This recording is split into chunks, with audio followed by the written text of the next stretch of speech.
থাক তুই, তোর জায়গা মানবতার দেয়ালেই। মানবতার দেয়াল আবার ব্রাজিলের জার্সি? কিরে বন্ধু, তুই ব্রাজিলের জার্সি মানবতার দেয়ালে ঝুলাই দিছস, আবার তুই আর্জেন্টিনার জার্সি পরছস। তুই নাকি ব্রাজিল সাপোর্ট করতি? এই বেটা, ব্রাজিলের সাপোর্ট যে করুম, ব্রাজিল সাপোর্ট করে জীবনে কি পাইছি? ব্রাজিলের সাপোর্টার কত বেটা অর্জনের চাইতে গর্জন বেশি। এর লেগে ভাবছি ব্রাজিল বাদ, অন থেকে আমি আর্জেন্টিনার সাপোর্ট করুম। ওই মামা, এর লাগে তুই ব্রাজিলের জার্সির অপমান করবি? তুই নেইমারে মানবতার দেয়ালে ঝুলাই দিবি? আরে মামা, একবার নিতে পারলাম না, দিলে লাগলো ব্যাপারটা, বুঝছ নাই? তুই কাজটা একদমই ঠিক করস না। এই যে ছোট থেকে বড় হয়েছি ব্রাজিলের সাপোর্ট করে, জীবনে কি পাইছি? ব্রাজিলের সাপোর্ট করে লাভটা কি হয়েছে?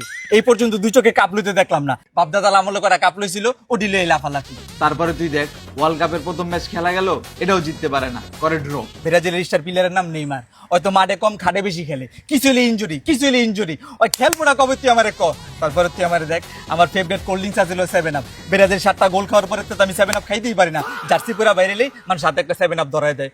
কিছু হইলেই বন্ধু লজ্জা করে, এই তো সাপোর্ট করে কোনো লাভ আছে? আর এই যে জার্সি, শখ করে একটা জার্সি কিনছিলাম যে পয়রা খেলা দেব, এই জার্সি পরে তো বাসাতেই বেরিতে পারি না, অপমান বোধ হয় নিজে বেটা। এই জার্সির দাম কত জানোস? আর্জেন্টিনার জার্সির দাম 1200 টাকা, আর ব্রাজিলের জার্সির দাম মাত্র 200 টাকা। এটি বলে এখন গর্মসার কাজে ব্যবহার হয়। তুই বুঝতেছস এই জার্সি পরে মান সম্মান খোয়া কোনো লাভ আছে? তোর একটা বুদ্ধি দেই, এই জার্সি খুলে আমি থেকে আর্জেন্টিনার সাপোর্ট কর, ব্রাজিল বাদ। খুল, যা আছে সবাই আমরা আর্জেন্টিনার সাপোর্ট। তাহলে আমি পরম কি, যে এটা পরম? আরে হ, আপাতত সিস্টেম করে পয়রালো, তোর একটা আর্জেন্টিনার জার্সি কিনে দিতেছি। আয়।